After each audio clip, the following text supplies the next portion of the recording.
Disorder is not harmless. It is not just how life is. Disorder is theft.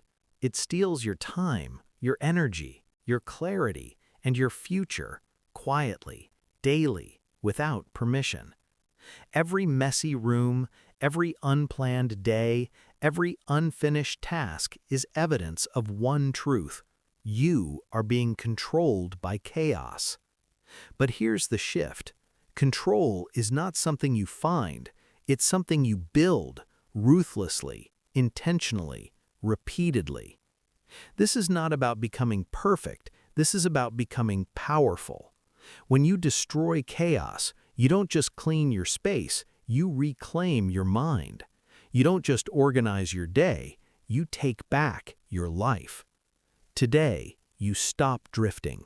Today, you take control. Chapter 1. Accept that chaos is a choice. Stop lying to yourself. Chaos is not random. It is not bad luck. It is not something that just happens to you. Chaos is tolerated. That's the truth, and most people don't want to hear it because it removes their favorite excuse. You have a choice. Look around you. Your room, your desk, your phone, your schedule, your thoughts. None of it became chaotic overnight. It happened slowly, quietly, one ignored mess at a time, one delayed decision at a time, one "I'll deal with it later" at a time. And now you're here, surrounded by disorder, feeling overwhelmed, telling yourself it's normal. It's not normal. It's trained. Every time you ignore disorder, you train your brain to accept less control. You lower your standards. You weaken your discipline. You send a message to yourself, this is fine, even when it isn't. That's the trap. You don't rise to your goals. You fall to your standards. And if your standard is chaos, then chaos is exactly what you'll get. If you don't control it, it controls you. Say that again. Let it sink in, because this is the foundation of everything that follows. If you don't control it, it controls you. That pile of papers on your desk, it's controlling your focus. Those unread messages, they're controlling your attention. That messy room, it's controlling your mood. That disorganized schedule, it's controlling your time. You think you're in charge. You're not. Not yet. Control is not about intention. It's about action. You can want a better life all day. It means nothing if your environment says otherwise. Your environment is the truth. Your habits are the truth. Your daily actions are the truth. Everything else is just talk. You have a choice. Right now, you can continue tolerating disorder. You can keep making excuses. You can say, I'm too busy. I'll fix it later. It's not that bad. Or you can face reality. Because awareness is your first weapon. You can't fix what you refuse to see. And most people spend their lives avoiding what's right in front of them. They scroll. They distract themselves. They stay busy. Anything to avoid confronting the mess. But you're not most people. You're here to take control. So start seeing clearly. Look at your environment without emotion, without excuses, without stories, just facts. Is your desk clean or is it cluttered? Is your schedule clear or is it chaotic? Is your mind focused or is it scattered? Be honest. Because honesty creates awareness, and awareness creates change. That's the key. You don't need motivation, you need clarity.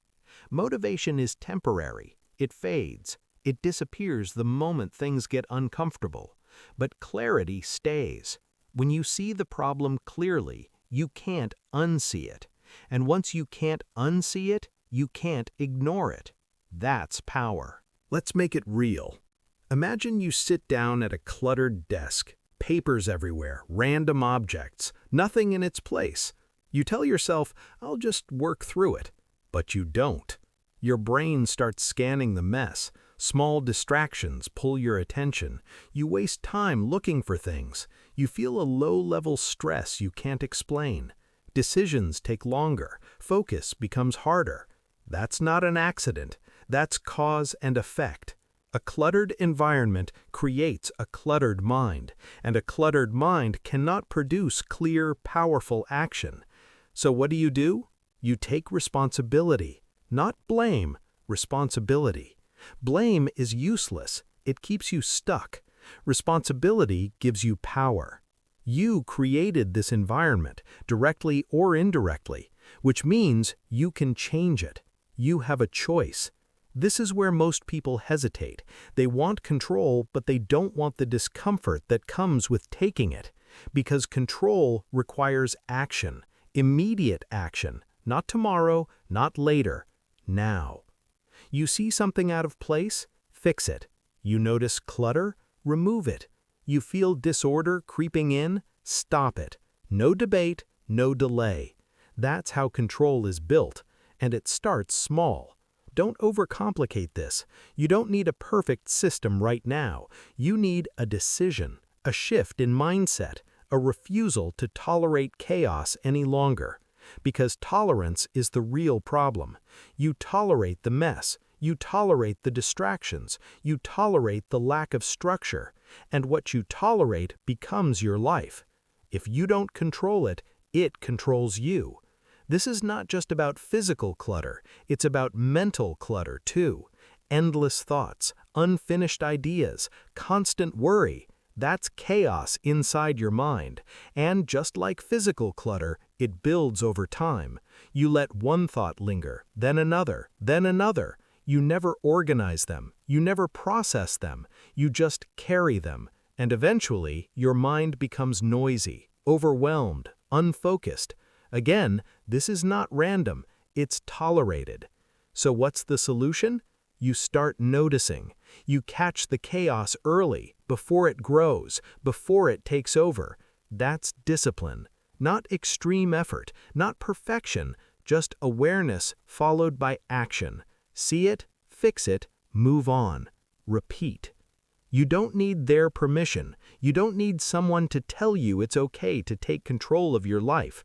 You don't need validation. You don't need approval. This is your environment, your mind, your life. Act like it, because every moment you wait, chaos grows stronger. Every moment you hesitate, disorder spreads. Every moment you ignore it, you lose a little more control. And that loss adds up. Days turn into weeks, weeks turn into years, and suddenly you wake up in a life that feels out of control. But it didn't happen suddenly. It happened one tolerated moment at a time. You have a choice. Right now, you can interrupt that pattern. Right now, you can decide, I will not tolerate chaos anymore. Not in my space, not in my schedule, not in my mind. That decision changes everything. Because once you stop tolerating chaos, you start demanding order. And when you demand order, you begin to create it. That's the shift, from passive to active, from reactive to intentional, from controlled to in control. And it starts with something simple, one action. Clear one surface, organize one area, finish one task. Do it completely, no shortcuts, no half effort.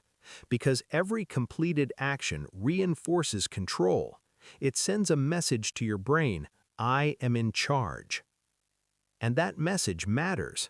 Repeat it enough times and it becomes your identity. You become someone who doesn't tolerate chaos, someone who acts immediately, someone who maintains control. That's who you're building. Not through big, dramatic changes, but through small, consistent decisions. You have a choice. Say it again. You have a choice. And every choice you make either strengthens control or feeds chaos.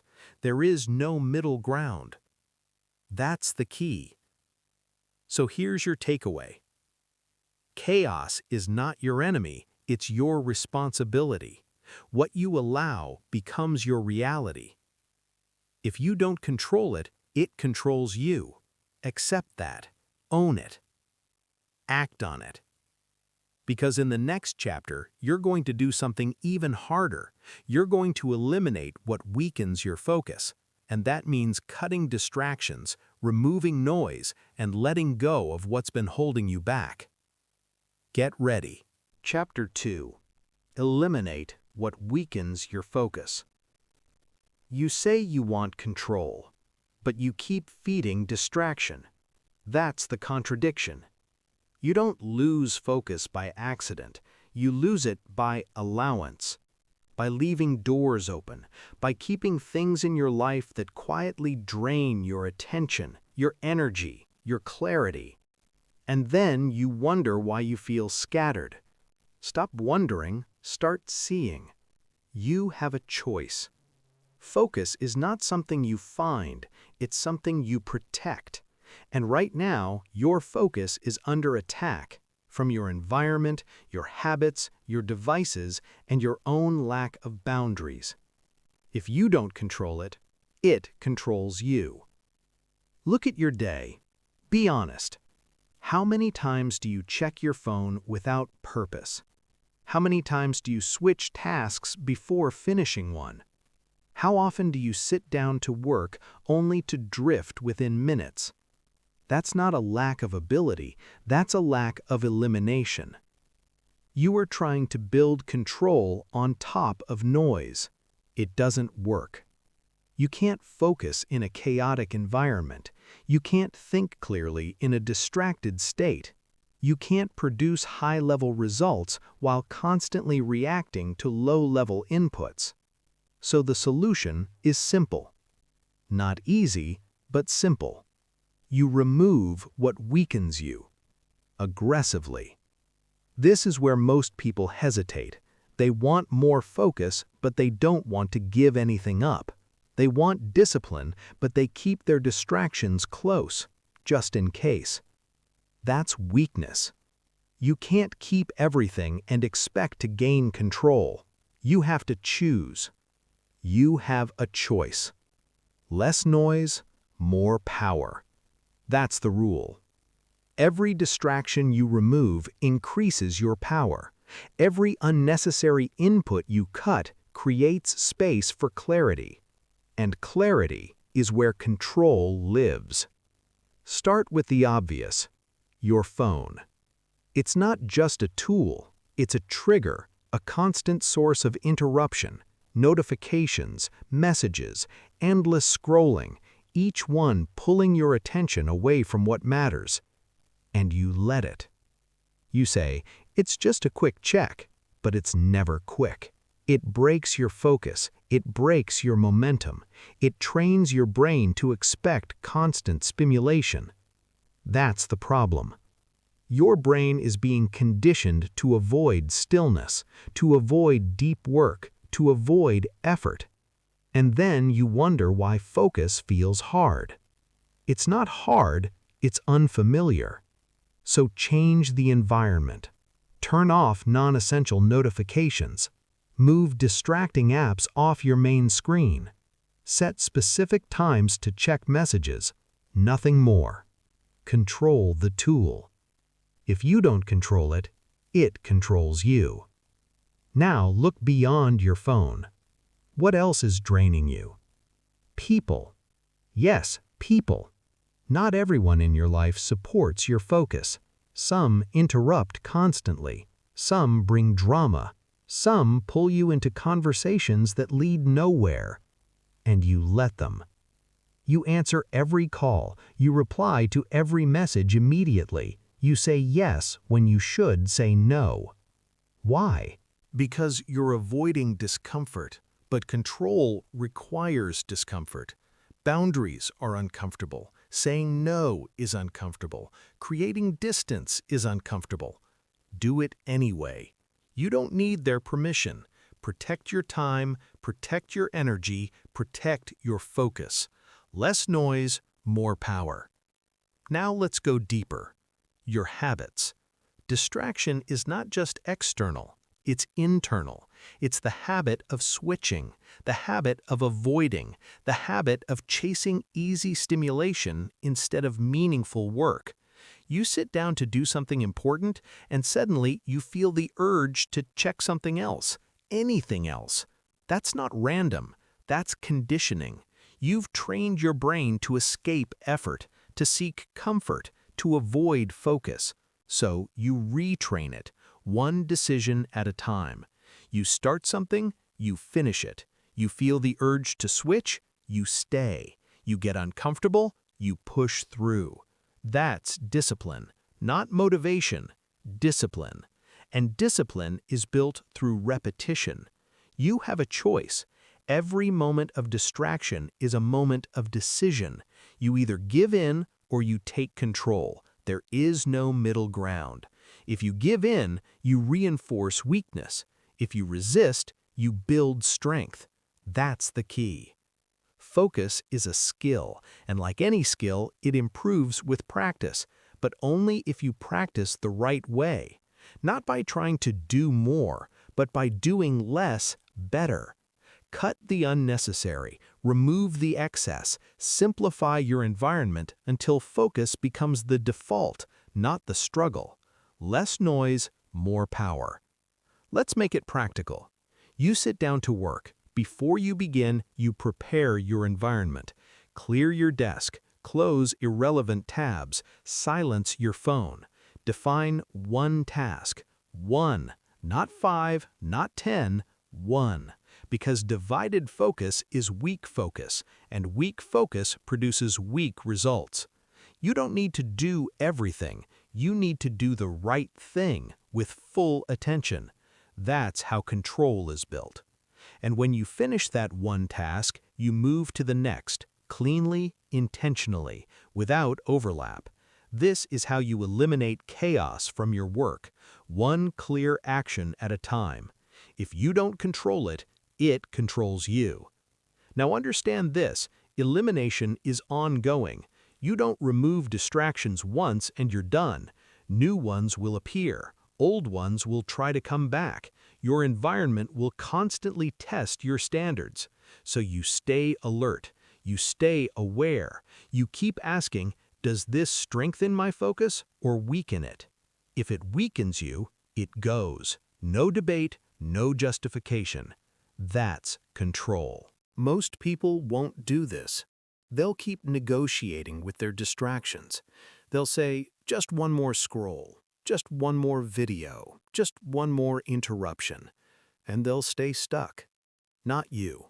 You're building something different. You're building a mind that can hold attention, a life that supports clarity, a system that removes friction instead of creating it. And it starts with elimination. You have a choice. Right now, you can continue allowing distractions to run your life. You can keep reacting, keep drifting, keep losing time. Or you can take control. Cut one distraction today, just one. Then another tomorrow. Then another the next day. Stack the wins. Because every distraction removed is a piece of your life reclaimed. Every moment of focus regained is power restored. And that power compounds. Over time, you'll notice the shift. You think clearer, you act faster, you finish more. Not because you're working harder, but because you're working without interference. That's the difference. That's the key. So here's your takeaway. Focus is not about adding more effort. It's about removing what weakens you. Less noise, more power. If you don't control it, it controls you. Lock that in. Because in the next chapter, you're going to build something that makes control automatic, not temporary, not fragile, but consistent. You're going to build systems, and systems change everything. Chapter 3. Build systems, not motivation. Motivation is unreliable. It comes and goes. It rises when you feel good. It disappears when things get hard. If your life depends on motivation, your life will stay inconsistent. That's the truth. You don't need more motivation, you need structure. You need systems, because systems don't care how you feel. Systems don't negotiate. Systems don't disappear when you're tired, distracted, or overwhelmed. Systems run. You have a choice. You can keep chasing motivation, waiting to feel ready, waiting for the perfect moment, waiting for the right mood. Or you can build systems that make action automatic. That's the shift. From emotional to mechanical, from inconsistent to reliable, from hoping to executing. That's the key. If you don't control it, it controls you. Right now, your life is already systemized, you just don't realize it. Your habits, your routines, your defaults, they are your current system. And if your results are chaotic, it means your system is weak. So don't blame yourself, fix the system. Let's make this clear. A system is simply a repeated structure that produces a consistent result. You wake up at random times? That's a system, a bad one. You check your phone first thing every morning? That's a system. You procrastinate before starting work? That's a system too. The question is not whether you have systems. The question is, are your systems working for you or against you? You have a choice. You're going to start building systems that create control automatically. Start simple. You don't need a complex plan. You don't need 10 different routines. You need a few strong systems that you follow every day, without debate. Because simplicity creates consistency, and consistency creates control. Repeated phrase, systems create control. Say it again. Systems create control. Let's start with your morning. How you start your day determines how you live your day. If your morning is chaotic, your day will follow. If your morning is structured, your day has direction. So you build a system. Wake up at the same time, every day, no negotiation. Do the same first actions every day, no variation. Not because it's exciting, but because it works. You remove decisions. Decision-making is where most people fail. They wake up and think, what should I do? That question creates hesitation. Hesitation creates delay. Delay creates chaos. Systems remove that question. You already know what to do. You just do it. That's power. You don't need their permission. No one is coming to organize your life for you. No one is going to hand you a perfect routine. This is your responsibility, so take it. Now let's talk about your work. Most people approach work with randomness. They start one thing, switch to another, get distracted, come back, feel overwhelmed, and end the day with half-finished tasks. That's not a workload problem. That's a system problem, so fix it. Create a simple work system. Define your top task before you start. Work on it without interruption. Finish it completely before moving on. That's it. No multitasking, no jumping around, no just checking something quickly. You follow the system, because systems create control, and control creates results. Now, understand this. Systems are not about perfection. They're about repetition. You will not follow your system perfectly every day. That's not the goal. The goal is to return to it again and again until it becomes automatic, because repetition builds identity. You stop being someone who tries to be organized. You become someone who operates with structure. That's the transformation. You have a choice. When you break your system, and you will, you can either ignore it and slide back into chaos, or you can reset immediately. No guilt, no drama, just action. Back to the system. That's discipline, not perfection, recovery. If you don't control it, it controls you. Now, let's address a mistake people make. They try to build too many systems at once. Morning routine, night routine, workout plan, diet plan, work schedule, learning system, everything at once. And they fail. Why? Because complexity kills consistency. You don't need more systems, you need better ones. Start with one or two, lock them in, make them non-negotiable, then build from there. That's how control grows, layer by layer. Less noise, more power. Now think about this. What are the moments in your day where chaos appears most? Is it your morning, your work hours, your evenings? That's where you build your first system. You don't fix everything at once, you fix the pressure points. That's strategic control. Let's go deeper. A strong system has three qualities. It is simple, it is repeatable, and it removes decisions. If your system is complicated, you won't follow it. If it changes every day, it won't stick. If it requires constant thinking, it will fail. So simplify. For example, instead of saying, "I'll work when I feel ready," you say, "I work at 9 a.m." Instead of saying, "I'll clean when it gets messy," you say, "I clean for 10 minutes every night." Instead of saying, "I'll plan my day later," you say, "I plan tomorrow before I sleep." Clear, fixed, repeatable. That's a system. Systems create control. And here's what happens when you follow them. You stop wasting energy on decisions. You stop relying on mood. You stop negotiating with yourself. You just act. That's freedom. Most people think structure limits them. It doesn't. It frees them. Because when the important things are handled automatically, your mind becomes clear. And a clear mind is powerful. You have a choice. You can continue living reactively, making decisions all day, feeling drained, losing focus, or you can build systems that carry you.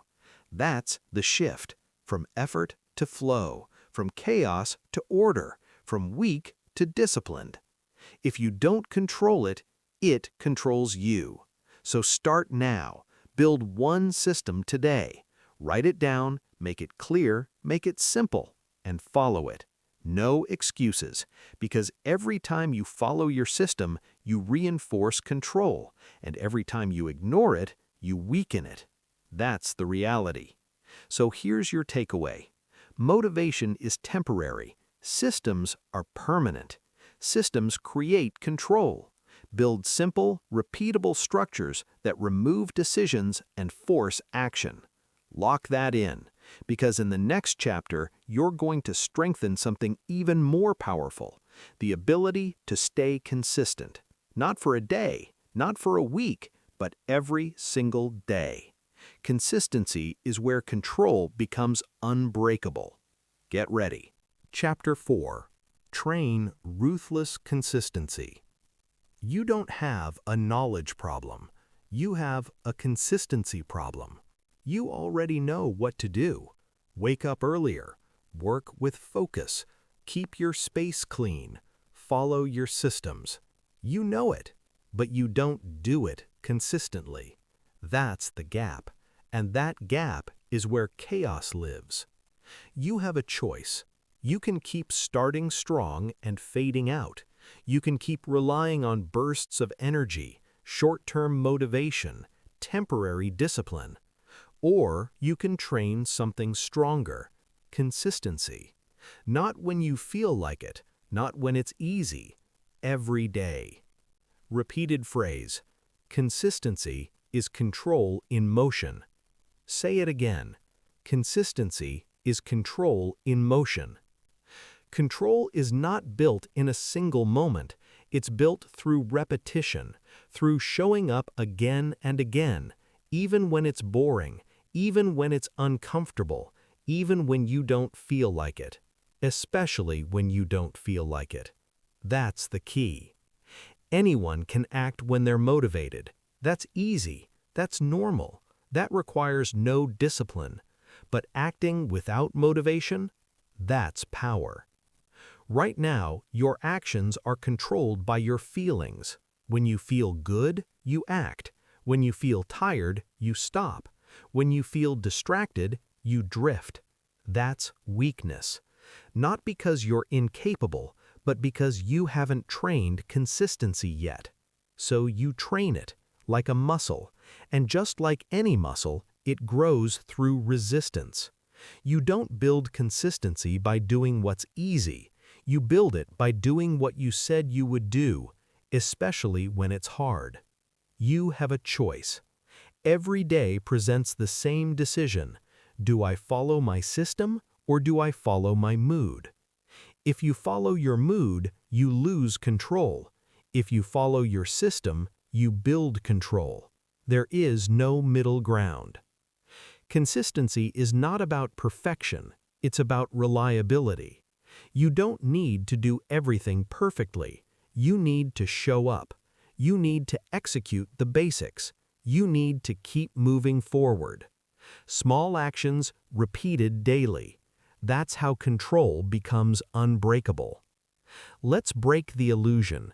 Most people think big effort creates big results.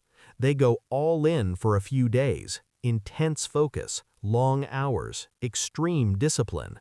Then they burn out. Then they stop. Then they start again. That cycle is chaos. That cycle keeps you stuck. Because inconsistency cancels progress. 1 day of extreme effort followed by 3 days of nothing is not discipline, it's instability. What works is steady pressure, controlled effort, daily action, no drama.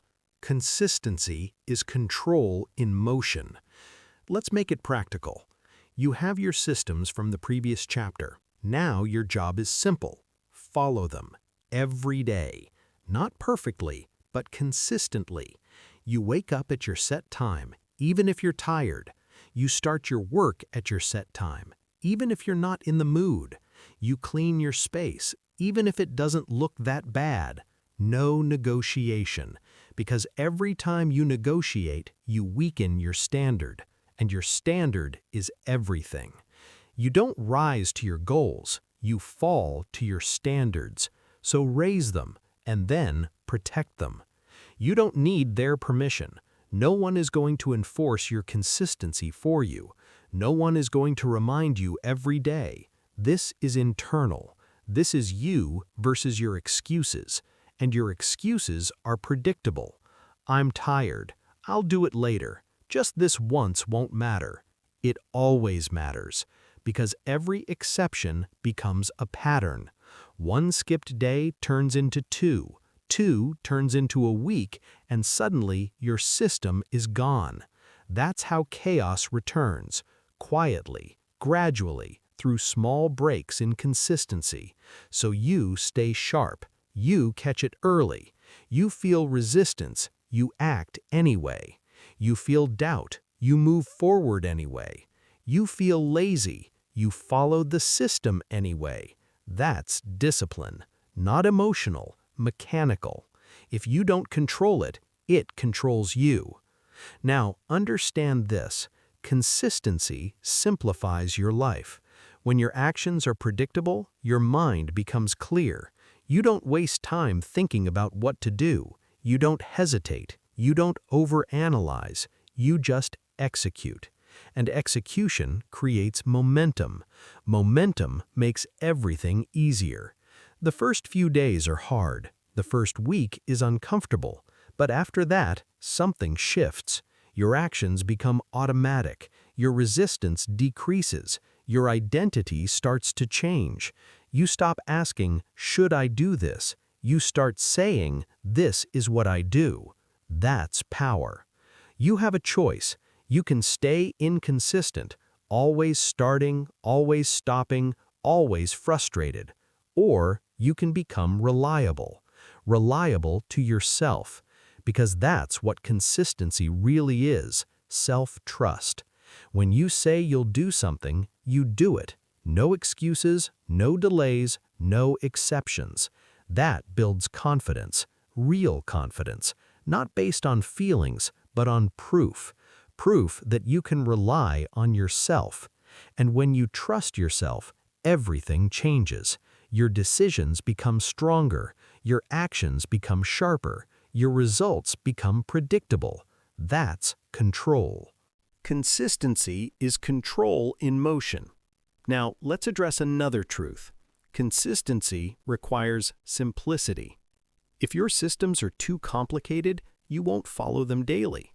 If your expectations are too high, you'll burn out. So keep it simple. Focus on the essentials. What are the few actions that create the biggest impact in your life? Do those every day. That's it. You don't need to do more. You need to do what matters consistently. Less noise, more power. Now think long-term. What happens if you stay consistent for 30 days, 60 days, 90 days? Your life changes. Not dramatically overnight, but steadily, permanently. Your environment becomes cleaner. Your focus becomes sharper. Your discipline becomes stronger. Because you've removed chaos at the root through repetition. That's the difference between temporary change and lasting transformation. Consistency creates permanence. If you don't control it, it controls you. So here's what you do. Pick your systems. Commit to them. Follow them daily. No overthinking. And when you fail, and you will, you don't quit. You reset immediately. That's the rule. No waiting for Monday, no waiting for next month. Immediate reset. Because delay feeds chaos. Action restores control. You have a choice. Right now you can decide to become consistent. Not perfect, not extreme, just consistent. And that decision, if followed, will change everything. So here's your takeaway. Consistency is what turns structure into power. Small actions, repeated daily, create unbreakable control. Follow your systems, not your mood. Lock that in. Because in the next chapter, you're going to strengthen your control even further by shaping the one thing that influences everything, your environment. Your space will either support your discipline or destroy it. It's time to take control of it. Chapter 5. Protect your environment like your life depends on it. You think your problem is discipline. It's not. Your problem is exposure. You are surrounded by things that weaken you, and you expect yourself to stay strong inside that environment. That's not strength. That's self-sabotage. You have a choice. You can keep relying on willpower, or you can design an environment that makes discipline automatic. Because your environment is not neutral.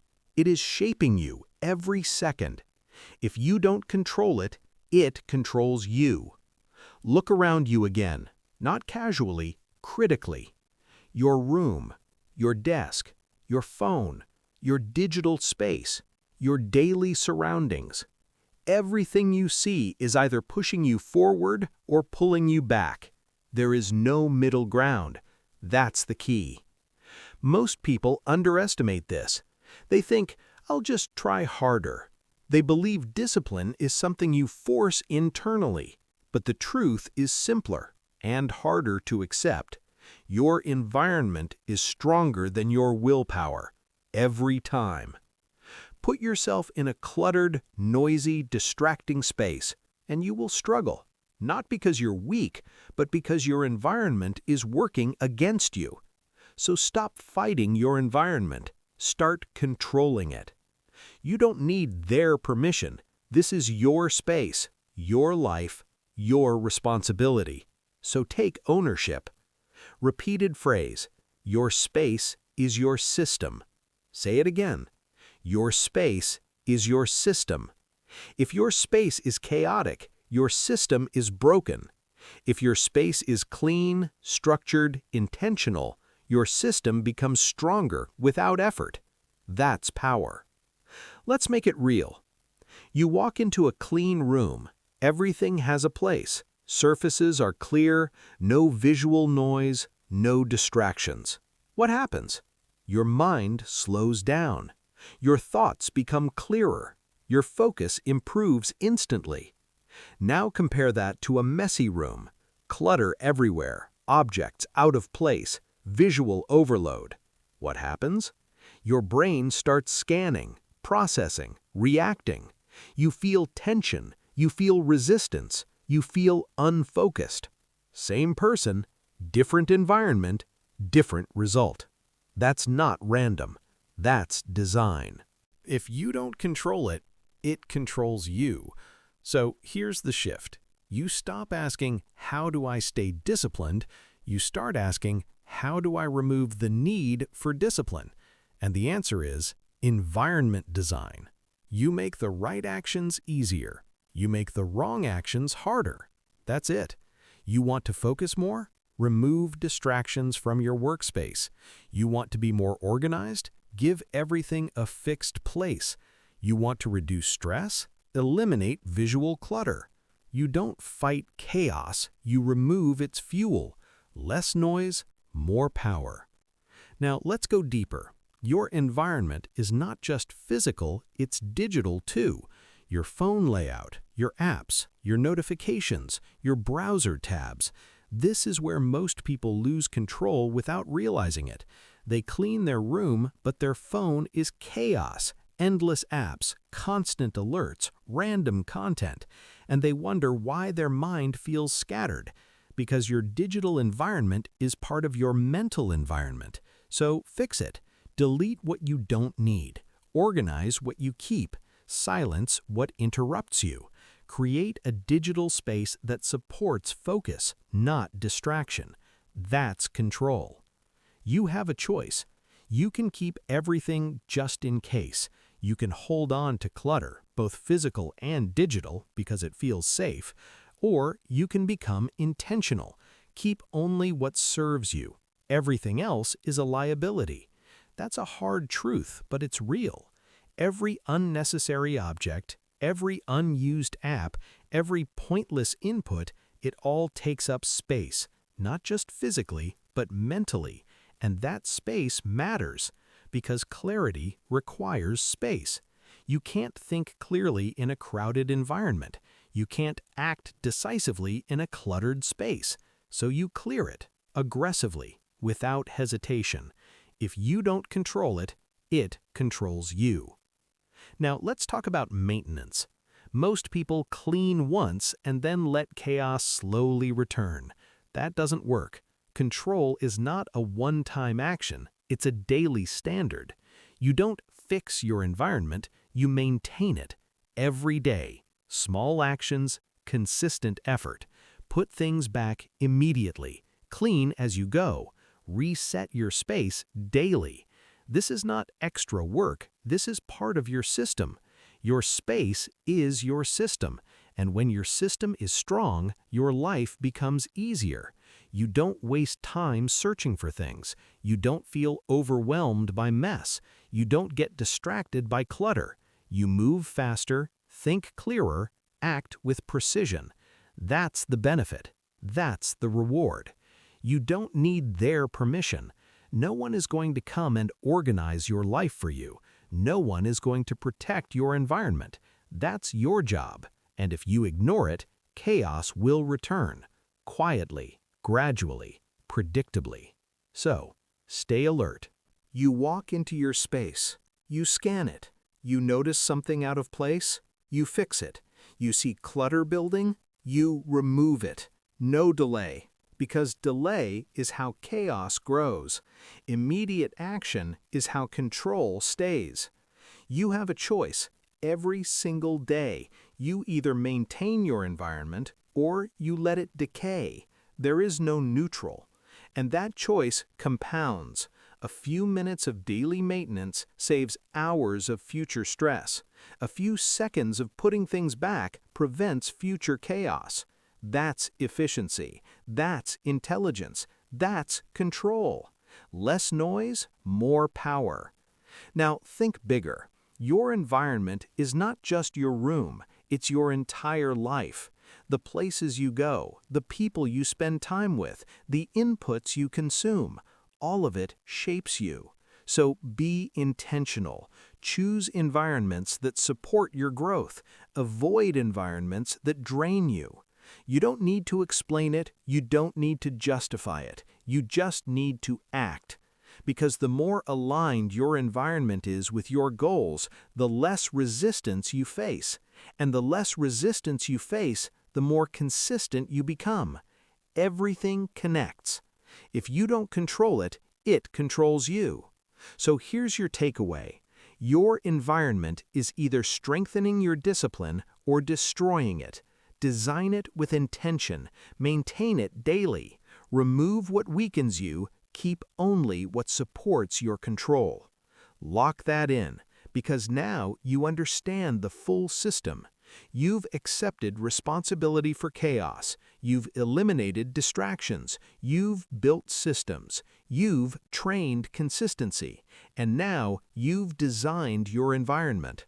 This is how control is built. Now it's up to you to live it. Chaos is not defeated once. It is defeated daily. Every choice you make either builds control or feeds disorder. There is no neutral ground. You now understand the truth. Control is not about force, it's about structure. It's about eliminating what weakens you and reinforcing what strengthens you, again and again, until it becomes who you are. So start now, not tomorrow, not later, right now. Clear one space, remove one distraction, build one system, then repeat. Because the life you want is not waiting for you, it's waiting for your control.